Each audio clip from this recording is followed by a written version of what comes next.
Good evening and welcome to the Working Class Movement Library and the Manchester and Salford Film Society, who jointly are going to be talking and pondering on the 1929 Soviet film Man with a Movie Camera. This is a very special occasion which is marking the 90th anniversary of the Film Society, which is the oldest continuously running society in the UK. And we're delighted to be part of this. We're part of it at the library because we hold their archive, which is a fascinating thing. Do please contact us if you want to come and delve into that. We're particularly grateful for Carol Moores from the Society, who has helped put this together and who has written the notes which have accompanied the showing that we've all had separately on YouTube of the film. And we will also like to welcome particularly tonight Andy Willis, Professor of Film at Salford University, who has very kindly said that he will talk to us and help us all think about this extraordinary film more. And without further ado, I shall hand over to him. Thanks, Andy. No, thanks for that. And just so it's on the record, thanks to the library and to the Manchester and Salford Film Society for inviting me to join you to talk about Man with a Movie Camera. I'm particularly pleased to be here for the anniversary, the 90th anniversary of the Film Society, because my own engagement with film started within the Film Society movement. So I was a member in the 1970s of Ellesmere Port Library Film Society, and that was my first engagement with some of the classics of world cinema and Hollywood cinema in those days. So I'm really pleased to be here. And I'd also like to just echo the thanks for Carol for putting together the film notes, which were really useful, I thought. I read them before I rewatched the film to give me a little bit of context. It was really, really useful. And I've picked up a couple of things that Carol had pointed out, which I thought might help us through our kind of discussion. So as Lynette said, I'm not really planning to be the font of all knowledge on this. It's much more a discussion of our response to the film. And I'll just try and guide us through the time that we've got together to think about that. And I'm really thinking that, you know, one of the first things that jumps out, I think, watching this film, either for the first time, Lynette, or the second or more time for many other people, I'm sure, is the actual cinematicness of the film, how much of a film this is. And I picked up in Carol's notes, she'd got the term 100% film language. And I think that's probably an interesting place to start, the look of the film.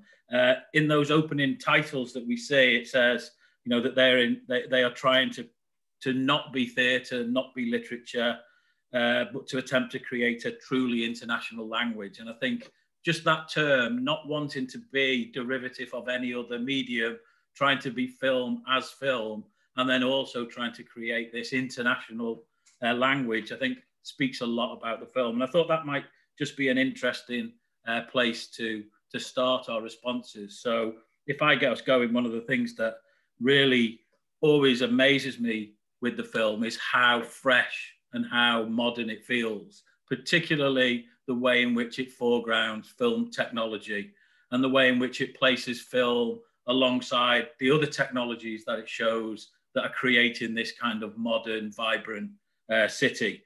And also, as the film progresses, how the people become part of that technology as well, and the way that it shows the human body after showing many machines. And I think that links a lot with Vertov's idea that as a filmmaker, he saw himself as almost part of the technology as opposed to a kind of great individual. He was part of the film process. And I think the way in which the film engages with that process of filmmaking, I think, is one of the things that stands out for me. That link, as I say, with technology, the technology that's on display, the way that that's linked to the modern city, and then how it progresses, again, as I've already hinted at, creating sort of human activity as a machine as well. Very much this kind of modern, optimistic, I think, future that the film tries to capture. And I think that is done through particularly the editing. And I'd be interested to hear other people's responses to the way in which the film is put together.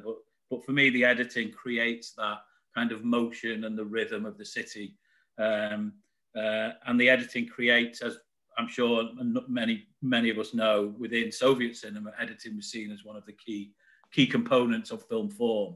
So I think that might be a good point to start, to see if anyone's got any responses to the film, but maybe that focus on the way the film is put together, the way that it foregrounds film as practice within it. So does anyone want to chip in? Why can't I see the other people just before we start? There's only... Are we? It could be. Are you on speaker view, Gillian? You can get to, no. if you can get to gallery view, no, then you should be able to see. I know I can't. Oh, I've got it now. It's come up now. Yeah, sorry, it wasn't on before. I've got it now. Thank you. Right. Hi, Mary. Oh, can I unmute myself? Oh yeah. Hi. Oh yes, Annie. I was just going to say that one of the things I thought about was, you know, like the time of day, the rhythm of the day, as well as the rhythm of the city. You know, how it starts off in that after the being in the cinema, but you go out into sort of early morning, and there's almost a slower pace, and it's quiet. And then, just like, you know, when you're in a busy city, the traffic speeds up and things are going, and the editing, you know, you've got people whizzing on horse-drawn carriages, and the editing really brings that into a sort of consciousness. I think it, you know, that is fantastic. And I can imagine at the time it must have seemed, you know, too fast or too much, but I think we're probably more used to looking at things now, and, you know, slow motion or to get effect. And so I think it's perhaps in a way easy for us now to look at the film than perhaps when it was first shown. But the other thing, I mean, I love the fact that it's to be an international language, so you don't need subtitles. You could go anywhere in the world, and it's the sort of human things that people can recognize and the things of the city. So that sort of ties in, I think, with what you were saying. What I loved about it the most was I thought it was a really good historical look at it's Odessa, isn't it? And there was all sorts in the film that I picked up on. I've got a German China doll, and she was on it in a window, yeah. And things like that. And historically, there was lots of things that were just normal things, but you wouldn't. Filmmakers wouldn't always be interested in all that. It was just filming a town as it was. It was fantastic for me. I just kept watching it for all the bits and bobs, the fashion. I loved the hats. I loved the ladies. It also made me think it could have been a number of places. It wasn't necessarily attuned to that place. I just thought it was a wonderful film to look at.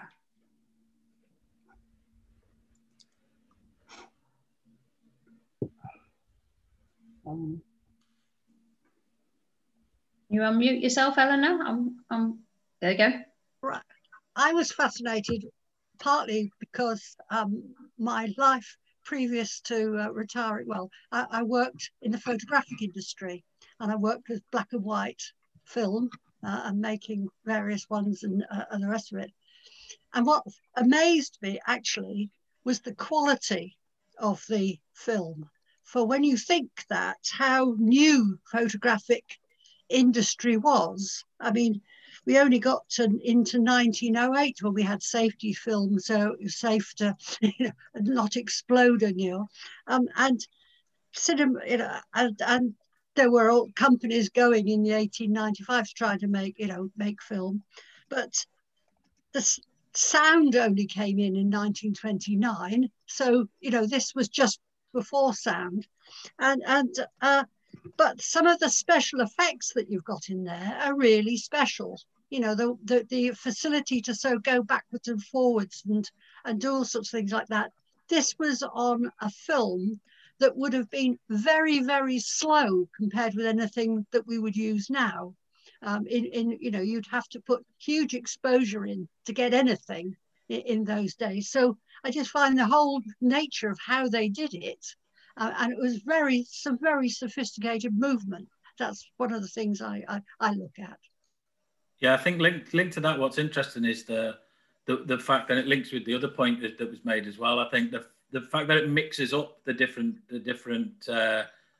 styles, so the stop motion, slow motion, the different camera techniques that you're talking about, which I think we're used to being separated today into different types of films. So it might be an animation, or it might be a documentary that just shows things in uses the camera in a certain way, or a fiction film that shoots in a certain way. And this film seems to mix everything up. And again, I think that's one of the things that makes it so engaging.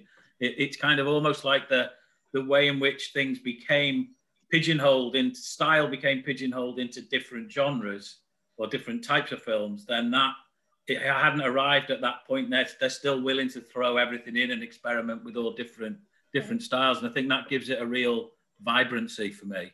Can I ask, was there anything in the UK being produced in a similar vein, or is this a totally different medium, a Russian Soviet adventure? Because I can't think of anything that I know of, particularly here in Wales, which was anything like this. Everything was on a tripod, it was straight ahead, it was recording stage plays, it was melodramas. It was still stuck right through into the 20s, I feel, with back in almost in Victorian times. It had inherited obviously the music hall and the theatre, but it hadn't developed I don't think it developed in any way. Do you know, Andy, if there was anything like this in the UK? Well, I'm not sure about the UK, but I do think that a lot of the experiments that we see in this film around editing are coming out of the experiments in Soviet cinema very much, I think, and linked to other experiments by Eisenstein and Podovkin and other filmmakers. But I also think there were some filmmakers using similar styles certainly in Germany. There was, I think, a lot more cross-fertilization across Europe of technique and people looking at what people were doing in different places. And when you were speaking, I also thought, I don't know if people have seen Napoleon, the Abel Gance film, which is a very different film, but you can see there, when he puts the camera on the trapeze and all of those sorts of things, a willingness to experiment and see what the language of cinema could be. And I always think, this moment, again, it was mentioned about how the coming of sound is very, very quickly after this. And I always think of Singing in the Rain and how the coming of sound is represented in that film as stilting sort of camera work. And I think that's probably a very true representation of what happened. And if you think of something like Napoleon as a very different, but shows, I think, again, the willingness to experiment and to quite literally throw the camera around in the way in which I think Vertov is willing to experiment and other European filmmakers. But in the UK, I'm not that sure, to be honest. I think you might be right. Again, earlier on, some of those early British filmmakers were, very experimental in terms of editing and creating film language. But by this point, I think you might be right. It had sort of a lot of it consolidated into that much more staid, point the camera at what's going on. But I have to say, I'm not anywhere near being an expert on that era of British cinema. So I certainly sit here waiting to be corrected. Well, Andy, I think that lasted right through the talkies period as well. I feel, when was it that people started to take a camera off a tripod and handhold it? It was, we're talking about 1960s probably, aren't we? Yeah.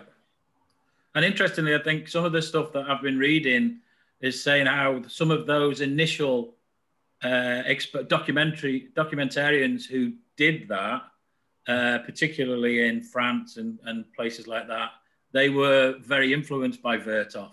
And Vertov's this idea of going out into the city and being around what was going on and recording it in that way. Andy, do you know if any of the cameras were motorized? Because lots of those scenes look bloody dangerous. I've no idea. I'm afraid I've no idea. But I can say they did look bloody dangerous. That's for sure.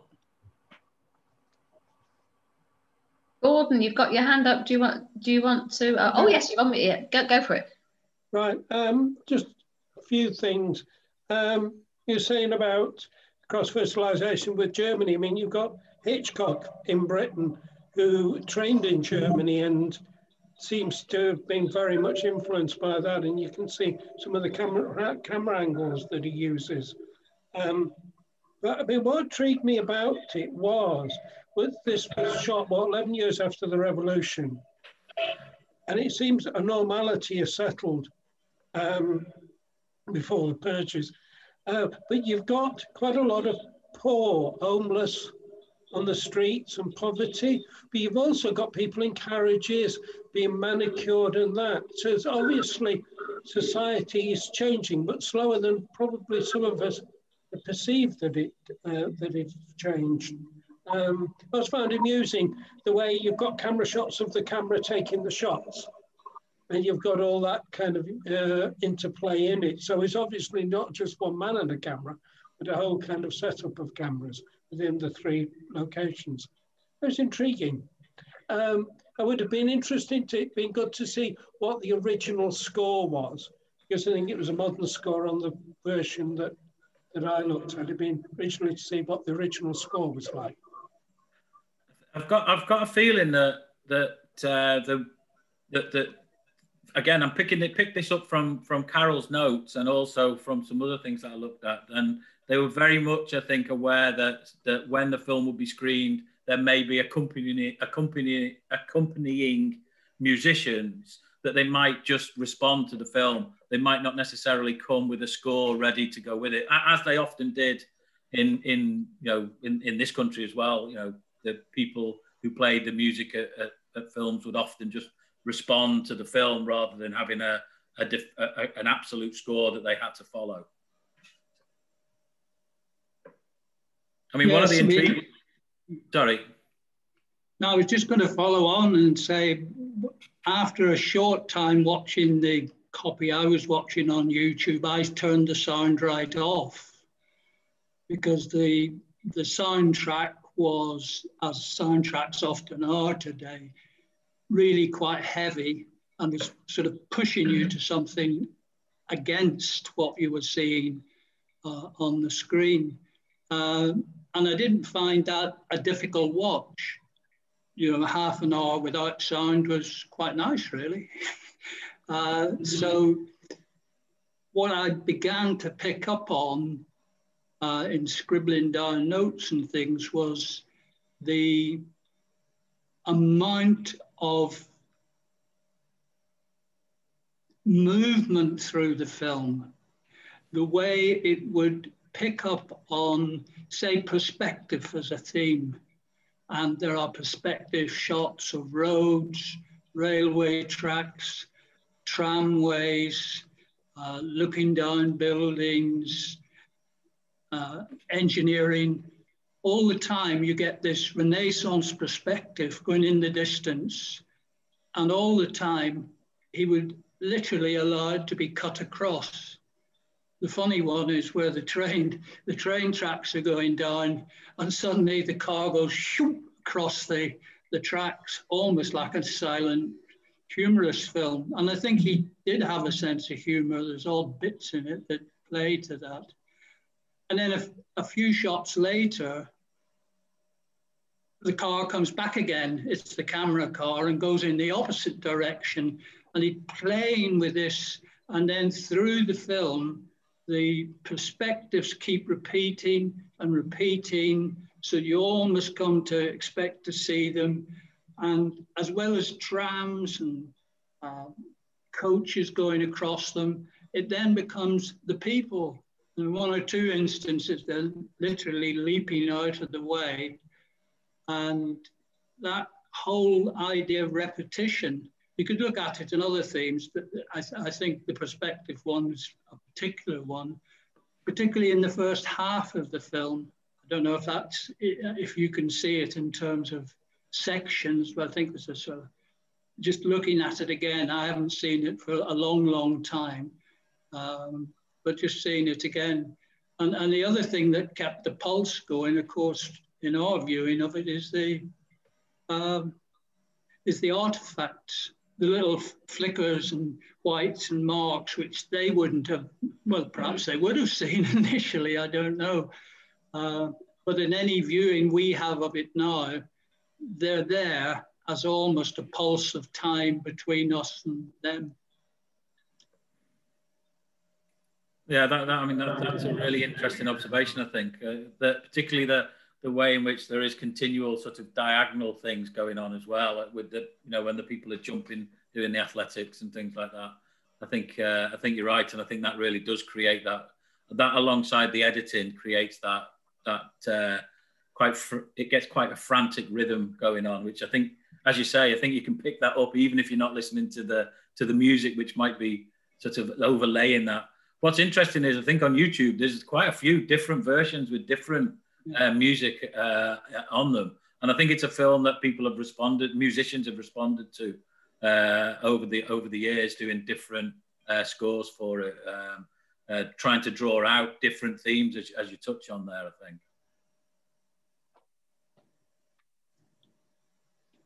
I'm just picking up the question in the chat. Do you want to go to the chat? Yeah, go on. Just read it out for us. Yeah, they were just asking about whether or not the film was popular when it was first released. I actually don't know whether it was popular or not. I do know that it was quite widely shown, and I think the fact that it was shown by the Film Society so closely after it had been made showed that it did have an international reach. But I'm not sure how you would constitute what was successful in the context of the Soviet Union at that time. It's something I don't really have any idea about. But I do think that the fact that it arrived at the Film Society screening shows that it clearly had some kind of international impact. The repetition one that stuck in my mind was the girl making the cigarette boxes. That kept coming through the film all the time. You know, at the speed she made them, you know, it was fantastic, you know, folding the ends of the boxes. That was shown about 3 times, I think, the different shots of her. And her colleague who always grabbed the right number of cigarettes to go in the box. Yeah. Very impressive. Yeah. The lost skills of the old days, I think that can go down as. Yes, Mary Kay. Hi, yeah. Hello. I just wanted to pick up on an earlier point that people were saying about the score to the film, because we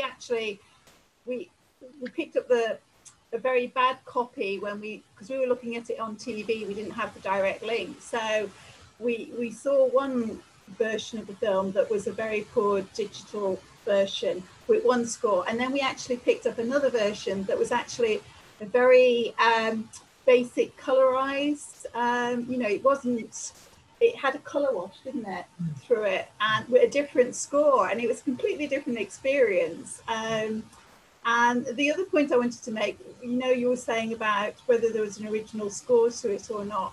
Well, Pete's great grandmother used to play the piano to the accompaniment to silent films, not sort of art house like this. I'm afraid it was the type of films probably that the Manchester and Salford Film Society didn't approve of in terms of Hollywood. But yeah, so it is very much, as I say, the film's brilliant. It's just, you can do it in so many different ways. I think that might be why it's appealed to different people writing scores for it, because it has that sense of being able to be interpreted in terms of music to go along with those images. And then again, it picks up on what Marshall was saying as well, whether or not that then drives you to see the images in a particular way or not, and whether that would then impact on our interpretation of the film as we're watching it, overly kind of direct us in our interpretation. It's quite interesting. It just gave a very different experience watching the 2 different versions. Colorized is interesting. Yeah, it was a very basic colorized. So how would you describe it? More of a colour wash, really. It was yeah. Reds and greens and stuff. It wasn't individual items that were mostly coloured, but it was... Yeah, it just gave it, and I don't know. it's like that when they restored that 1918 that film about the First World War. That was colorized individual frames, and that made a big difference. But I think what Gillian was saying, there was a lot of it was interesting seeing the fashions, and in some ways it was, I mean, it's how many years old? Sort of 90 years old or whatever, and it just doesn't feel like that. It felt like in some, okay, some of the fashions have changed, but you could identify with the emotions that were shown throughout the film.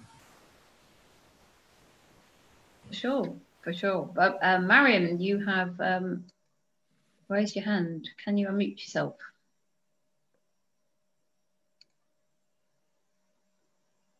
Hi. Hi. Yeah, there were just a couple of points about the filmmaking techniques that I can chip in. Early filmmakers, even, you know, the 1890s, 1900s, your Mitchell and Kenyons and Méliès were using some quite sophisticated techniques. They used traveling shots, so they put their cameras in a horse and carriage on Morecambe's seafront. They did what you call a ghost ride, which is like first-person camera, so you're seeing everything from the top of a tram. So they were using those techniques in the earliest films, and the colorization that I think you're describing could be that originally it might have been printed on tinted stock. So you might get, they would use a blue colored stock for nighttime scenes, or in different colors to indicate moods and seasons sometimes, but I'm not sure about that. I think, yeah, I think this film was one of the early, or if not the earliest, of the city symphonies, which became a thing as the years went by. I think there's a very famous one of Berlin. Films were made of London, and then by the time it just about 1938, Manchester commissioned a similar film, about an hour long, called The City Speaks, but it was interrupted by the war and wasn't released until afterwards.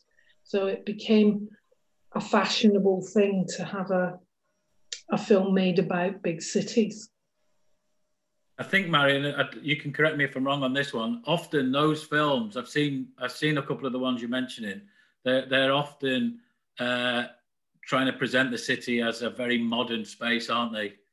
And certainly the Berlin one presents Berlin as a very, you know, modern, technologically driven space. That's true, yes. They're usually commissioned by the city fathers at some point, and certainly the Manchester one was commissioned by the city council to show the citizens of Manchester where their rates money was being spent and how well they were looked after. Yeah. So they were promotional, essentially. And my understanding is Vertov was invited by the Ukraine film people to come and make the film there. Again, echoing what Marion was saying, to to promote the city, I think, or promote the region, the area. Okay, is there any other?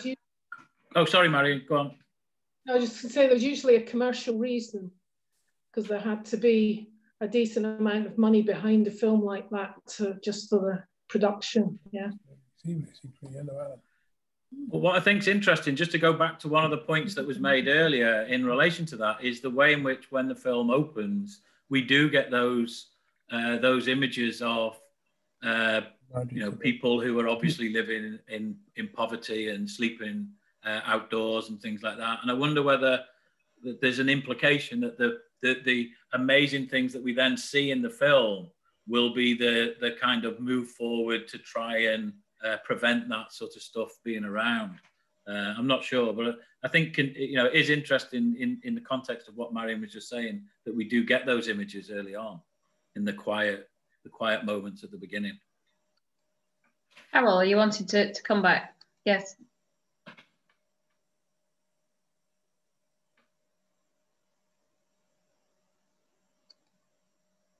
Is it not? Is that unmute not working? Carol, there we go. You're on. You're on.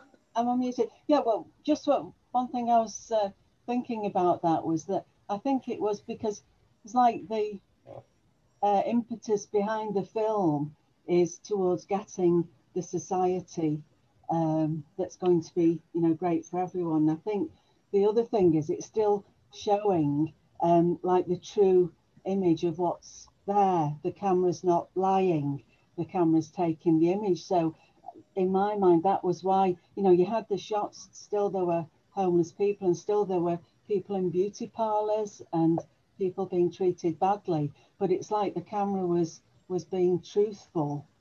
And two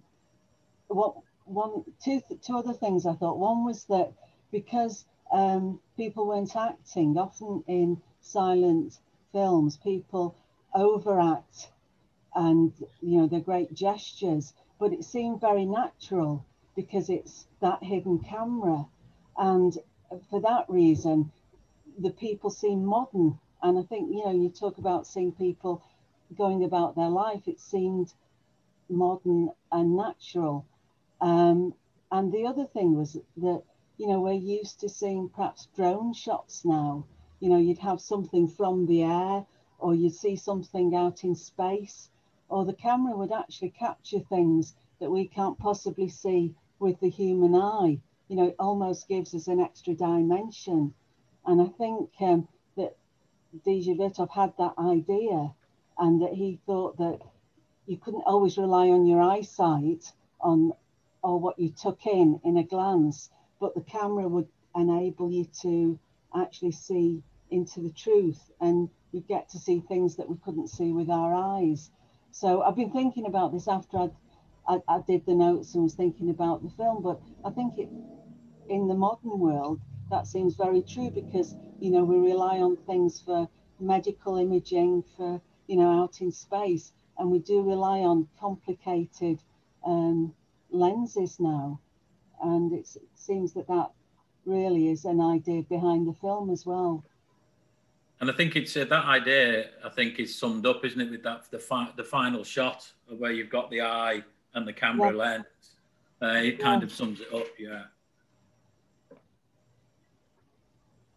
We've had a couple of people join us since the beginning, so I don't know if anybody who's new wants to say anything about their thoughts about the film. Don't want to put anyone on the spot, but I'm happy to unmute anyone. Oh, Helen. Do you want to unmute yourself? Yes, just a couple of observations. One is it's obviously a time of transition about transport, and he has a lot of transport shots. Actually reminded me of being in Beijing briefly during about the mid-90s, I think it was.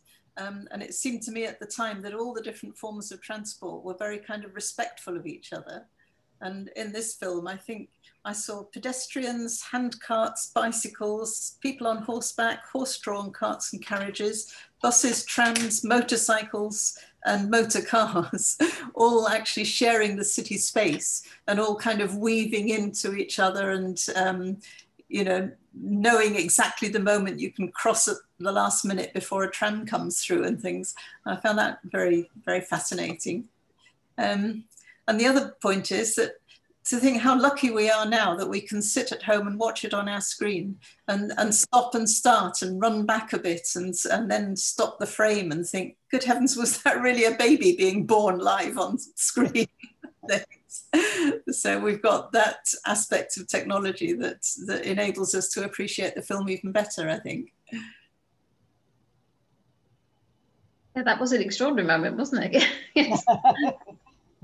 Thank you.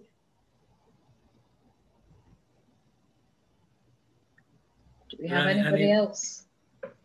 Particularly if you haven't got a video, just send me a message in the chat, and I'm happy to unmute you. Marshall. Hi. I'm just picking up on several things that have been said in the last few minutes, and obviously the film does have differences as it goes through from beginning to end, the dawn to dusk. more slow items at the beginning, and perhaps more speeded up ones towards the end. But I'm asking it as a question. I got the impression that the last section, the athletics and the beach and so on, having watched people at work, were we then seeing people at play, people at leisure, doing things they had to do? And to what extent was that, in a sense, saying this is what the new society will allow? People have mentioned a couple of the democratic things like transport and so on, but would that new society allow for leisure that we didn't previously have? And just to stick in another one, were those their natural teeth, or were we seeing, it was almost like watching Hollywood interviews. They were well endowed in that respect. But yes, was there a movement through the film actually making a point? I won't use the word. Well, I would agree with you, Marshall, on that very much. That there is that sense that this is what the new organisation will allow, that space for leisure as well as all the work that we saw just before. Yeah, I don't know what other people think. Yeah.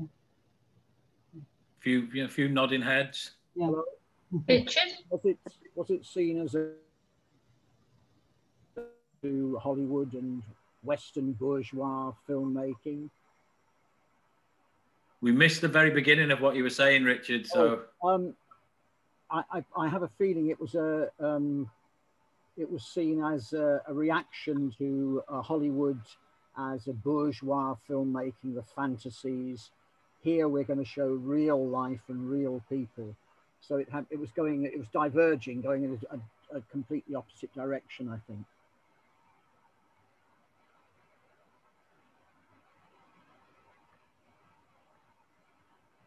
And on your second question, Marshall, I'm afraid I know a few things, but the dental situation in the Soviet Union is not one of them.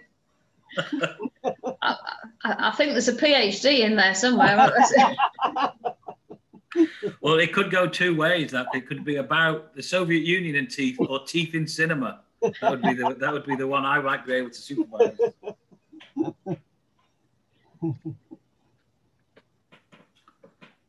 Anything else anyone wanted to? Marjorie, do you want to say anything to us? If you can hit that unmute button, we'd be happy to hear from the society president.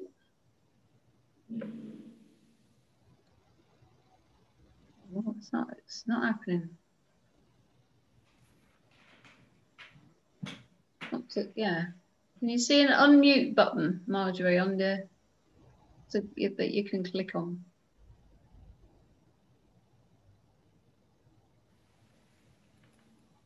Okay, I'll keep trying with this one. I'll keep sending the button across if anybody else wants to say anything while we're trying to sort that.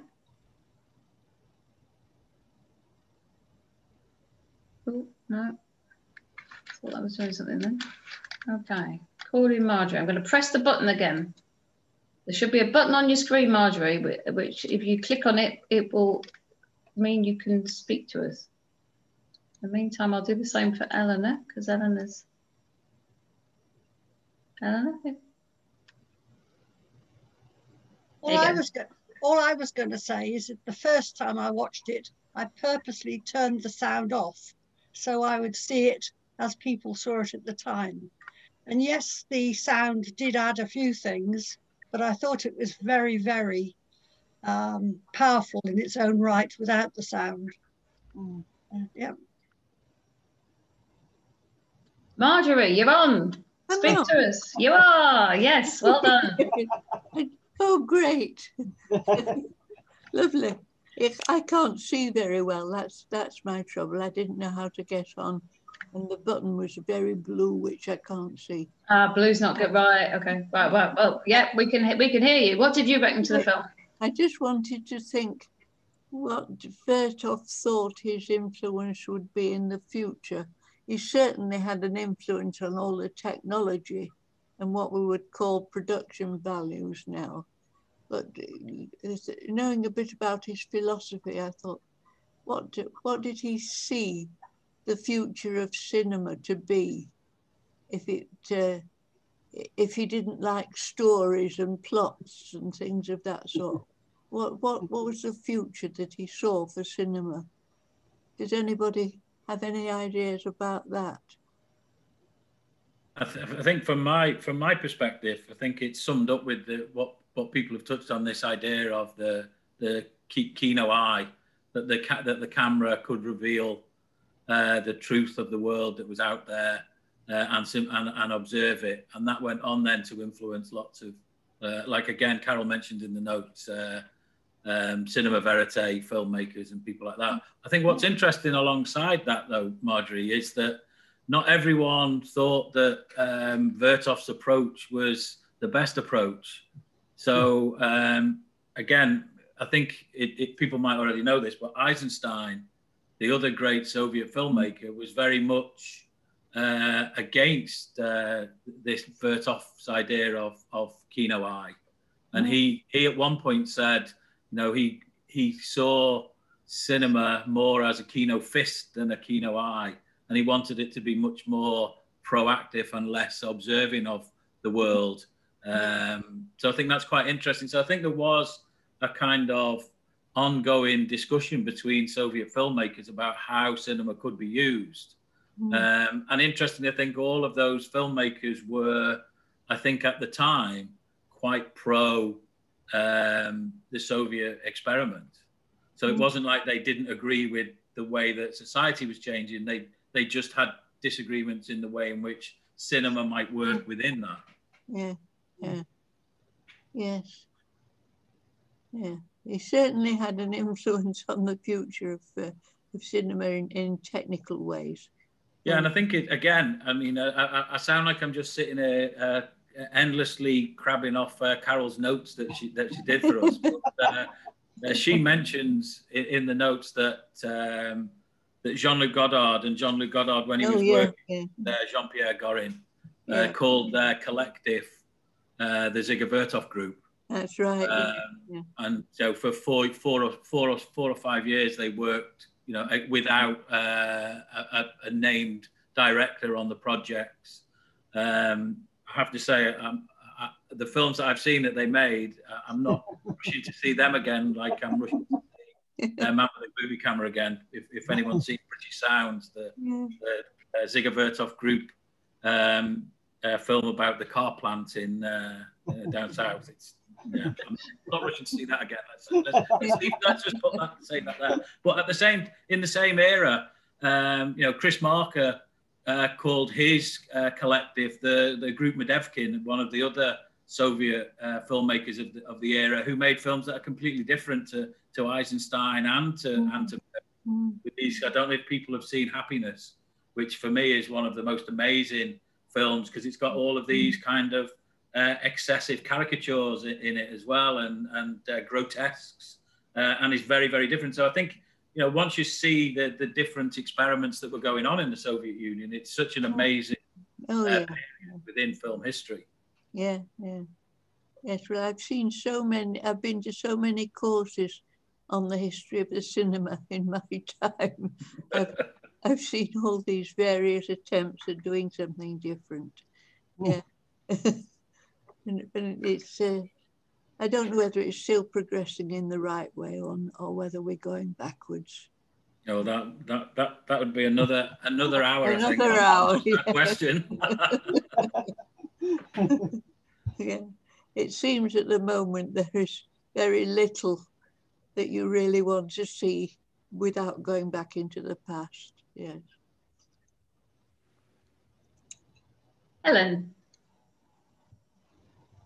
I think we have to give a shout out for Vertov's wife, Elizaveta Svilova, because he took 4 years shooting the film, and goodness knows how many yards and hours and days worth of film. And she was the one that edited it, and we see her in the film, don't we? Cutting and splicing and sticking it all together. And that must have been an extraordinarily huge job. And so much a backroom job. He's out there jaunting around with his brother and his film equipment, and she's sitting in a darkened room piecing it all together. And it'd be interesting to know what the collaborative process was, whether he said to her, just, you know, get on and stick it together, or whether they sat down together and said, let's have a bit of sport now and then a bit of this and a bit of that and so on. But that was a massive, massive labor and contribution to the film as a whole. Absolutely. I think, and they carried on working together, I think. Like you say, they were married, and I think they carried on working together. He fell out with his brother, I think the next year, and they didn't work together again.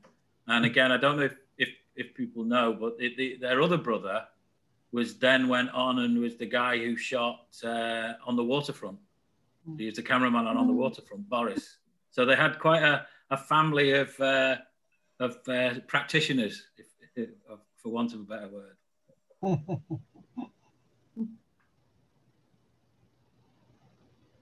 Any other?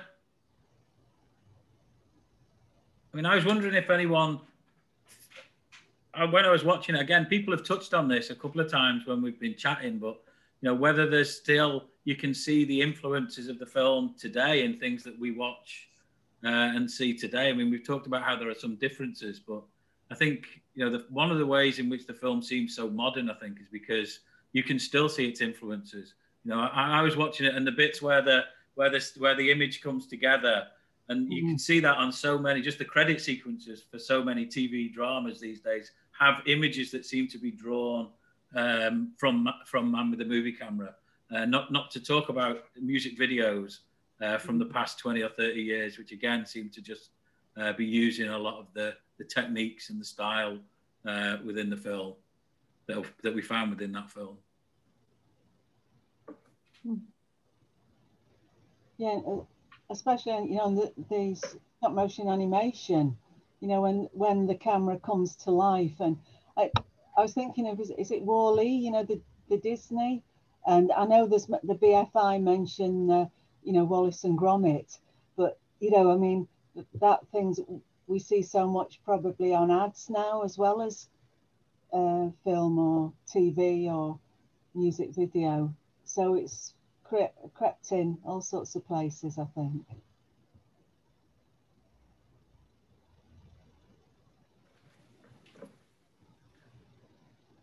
Any other thoughts about the film or responses to what people have been saying? Gillian? Can you unmute yourself? We can't hear you yet. Unmute. There you go. Yeah. I'd like somebody to go back with an iPhone and do the same thing and see how that worked out. Because he was like carrying this huge camera. People just walk around with iPhones now, don't they? I just thought it was just... I don't think anybody would like to lie in front of the tram, though, would they, really? As it came towards them. Not necessarily, anyway. No, that's just a lighter note, that's all. Oh, I was thinking about 1929, this being a film which was very experimental in visuals, and then suddenly along come the talkies, and then for many, many years, the writer becomes dominant, the word becomes dominant. And it seems that the visual aspect of movies, of pictures, seem to take a back seat for a long, long period of time. I don't know if other people feel that's perhaps the talkies killed off the visual aspect of storytelling, of picture making. It's an observation rather than a question.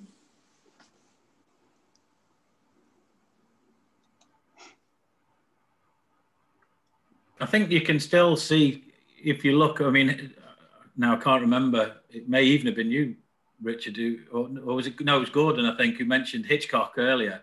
And I think you can see, you know, even in those talkies, the idea of still trying to experiment in different styles.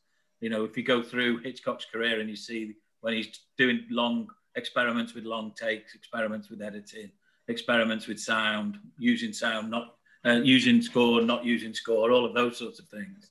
But again, picking up on what's been said earlier, that whole sort of pre and then during the Second World War, the emigres who moved to America, I think a number of those did take with them, particularly the visual styles of European cinema, particularly from Germany, that then, again, we've all seen those Universal horror films and things like that that seem to bear the influence of European cinema in the way they look, not so much in the way they sound. So I think there's maybe two stories going on at the same time, with the way in which cinema in Hollywood developed, some of it being, as you say, very much just recording people standing talking. But I think there is another, often with cheaper films, lower budget films, where there is still some experiment, if not experimentation, some assimilation of the experiments that had maybe happened in Europe into American film style.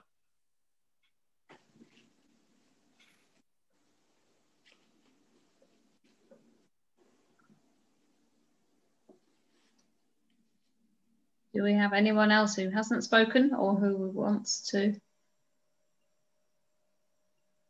give us a final thought? Did Carol just have her hand up then? Carol, did you? Yes. Go for it. I just wanted to say that, you know, I started thinking when I was looking at the film, you know, our film society is, you know, nearly as old as this, you know, because it was the year after. And that was, you know, it really brought it home. Because although it looks very modern and it's, you know, amazing film, it still has that element of the past, and things have changed so much in how we live now and how we are, that it made me realise, you know, how amazing 90 years of the Film Society was. So it's not really to do with the film, but... Yeah, one thing to add to that, I think we've. I mean, obviously I don't know how people have watched it, what size the screen has been that people have watched, but you know, more power to the Film Society's elbow. If this had been, you know, not the current situation we're in, we would have been watching this on the big screen. And I think we can all, from watching it today or recently, imagine the even greater impact of seeing it in front of us on the big screen. Yeah. Thank you, Carol. That's a good prompt. I'm very happy to toast. I'm afraid with a glass of water, but I'm extremely happy to toast the Film Society on their 90th birthday. Marjorie, do you want to lead us in a toast to the Film Society? Yes.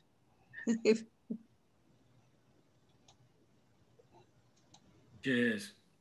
No, I can't find the button. Oh, no, you're on, Marjorie. We can hear you. You're on. You're on. Right, well, it's our 90th birthday today. I can't see us getting back in harness until Easter at least, but we'll have to see. But we really do want to start again in 2021 and hope we can get all our own members back in our very special place. So it's 90 years, and I've been a member most of them, but not all. I wasn't a founder member by any means. But right, a toast to the Manchester and Salford Film Society and our wonderful committee and all our members. I hope we've got one or two here. Thank you very much for hosting this session. It's been wonderful. Thank you very much to all the people who helped to make it such a success. Thank you. Cheers, Marjorie. Cheers. I'm sorry it's only water here, but it's good Manchester water. Thank you very much. Andy, do you have a few words for us to end with, or the things that you've not said that you No, I think we've covered everything. Again, I just want to thank everyone for inviting me. I've enjoyed it very much. It's been really interesting listening to everyone's responses to the film. And yeah, just thank you, and long live the Film Society. Thank you, Andy. Thank you, Andy. Thank you so much. If everybody would like to unmute themselves, and that we can have an applause. I'll just hit in unmute everywhere I can. So we do this again sometime. Yeah. You're always very welcome at the library. You're definitely very welcome to come. We're back open from the 5th of January, and we would maximum of 2 readers at a time at the moment, but we would love to see you. If you've not seen your own archive, then it's really something to be delved into. So yeah, please come. It was in my attic for many, many years, and I'm glad you took it off my hands. Thank you. Well, it's been delightful looking through it all. I've only scratched the surface, so there is tons more to be researched there. There's definitely several PhDs in that. So, but also enjoyment. You don't have to come and do serious research. You can just come and have a riffle through the boxes if you want to. That's fine too. I've done that. Yeah, I bet you have. Yes, yeah. Orchestra has 2 registered musicians. Andy, thank you so much for leading us, and that has been terrific. We've heard a lot about it. More thanks to everyone for watching the film, taking good notes clearly, and so thank you. That's been a very communal occasion in the good spirit of the Working Class Movement Library and also of the Film Society. So. Yeah, brilliant to see you all. This is the last event of the libraries this year, but we have things starting up again in January. So do keep an eye on our events page. Sign up for our e-bulletin, which you can do via the website if you would like to find out what's going on. We've got a poetry evening, is our first thing on the 14th of January, Thursday the 14th. So come back for that. We'd love to see you. Yeah, very much. So thank you very much, Andy. Thank you very much, Marjorie. Thank you very much, Carol, and everybody else for your involvement today. I will end, as I always do, by saying take care in solidarity. Many thanks from all at the Working Class Movement Library. Thank you. Thank you.